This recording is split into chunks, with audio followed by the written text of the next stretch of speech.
আমাদের এক ভাই প্রশ্ন করে জানতে চেয়েছেন যে আমি কয়েকটি পাখি ক্রয় করেছি। পাখিগুলোকে আমি খাঁচাবন্দি করে পালি এবং খুব আদর যত্ন করি, খাবার দাবারের ব্যবস্থা করি।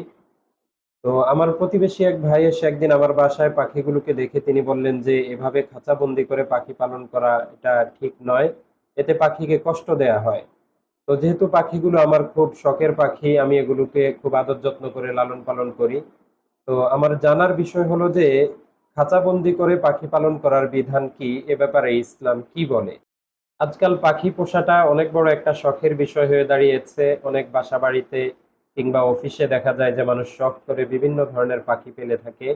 অনেক বাসায় দেখা যায় বাচ্চাদের খেলাধুলার জন্য বিভিন্ন রকম পাখি আনা হয় খাঁচাবন্দি করে, যেগুলো বাসায় আদর যত্ন করে পালা হয় এবং বাচ্চারা এগুলোর সাথে দুষ্টামি করে এবং অনেক জায়গায় এগুলোকে সাজিয়ে রাখা হয় সৌন্দর্যতার জন্য।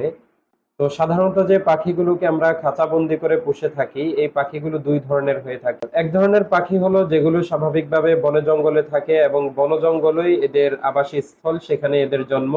সেখান থেকে এগুলোকে কোনো না কোনো মাধ্যমে, কোনো ফাঁদে বা ভিন্ন কোনো মাধ্যমে ধরে এনে এরপরে খাঁচাবন্দি করে পালা হয়। এটা হলো এক ধরনের পাখি। আর আরেক ধরনের পাখি হলো যে পাখিগুলো খাঁচাবন্দি করেই লালন পালন করা হয় এবং খাঁচাতে এগুলোর জন্ম। বিভিন্ন খামারে, দোকানপাটে এদের জন্ম হয় বা ভিন্ন কোনো জায়গা থেকে এগুলো আমদানি রপ্তানির মাধ্যমে এসে থাকে। এই পাখিগুলোকে খাঁচার মধ্যেই পালতে হয়, ভিন্ন কোনো জায়গায় নয়।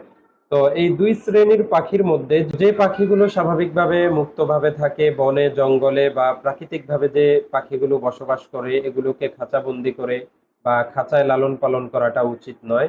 আর যে পাখিগুলো স্বাভাবিকভাবে আমরা ক্রয় করে আনি বাজার থেকে, খাঁচার মধ্যে এগুলো থাকে বা খাঁচাতে এগুলোর জন্ম হয়, বিভিন্ন খামারে এগুলোর জন্ম দেয়া হয়, এই পাখিগুলো খাঁচাবন্দি করে পালার অনুমোদন রয়েছে। তবে এক্ষেত্রে পাখিগুলোর যেন কোনোভাবেই কষ্ট না হয়, তাদের খাবার দাবারের ব্যবস্থাপনা করা কোনো অবস্থাতেই যেন এরকম না হয় যে খানাপিনার অভাবে কিংবা চিকিৎসার অভাবে এই পাখিগুলো কষ্ট পায় বা মারা যায়। এ বিষয়ের প্রতি অবশ্যই খেয়াল রাখতে হবে। তাদের কখন খাবারের প্রয়োজন, নিয়মতান্ত্রিক ভাবে খাবারের ব্যবস্থা করা, ওষুধ পানির ব্যবস্থা করা।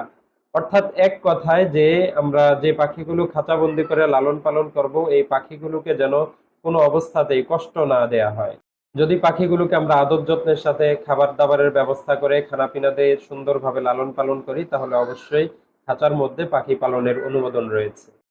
হাদিস শরীফের মধ্যে এসেছে সাহাবাই কেরাম রাদিয়াল্লাহু তাআলা আনহুম গণের মধ্যে কিছু সাহাবী খাঁচাবন্দি করে পাখি লালন পালন করেছেন। আব্দুল্লাহ ইবনে জুবাইর রাদিয়াল্লাহু তাআলা আনহু যখন মক্কায় ছিলেন, তখন সেখানে অনেক সাহাবী খাঁচাবন্দি করে পাখি লালন পালন করেছেন।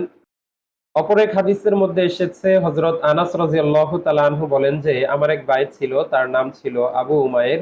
সে যখন রাসূল করিম সাল্লাল্লাহু আলাইহি সাল্লামের কাছে যেতেন, রাসূল করিম সাল্লাল্লাহু আলাইহি সাল্লাম তাকে জিজ্ঞেস করতেন যে ইয়া আবা উমায়ের মা ফাআলান নুগায়ের, হে আবু উমায়ের, তোমার নুগায়ের নামক পাখিটা কি করছে।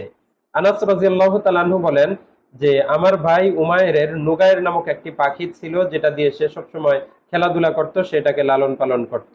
এজন্য যখনই রাসূল করিম সাল্লাল্লাহু আলাইহি সাল্লামের কাছে তিনি যেতেন, রাসূল করিম সাল্লাল্লাহু আলাইহি সাল্লাম তাকে জিজ্ঞেস করতেন যে উমায়ের, তোমার নুগায়ের নামক পাখিটি কি করছে।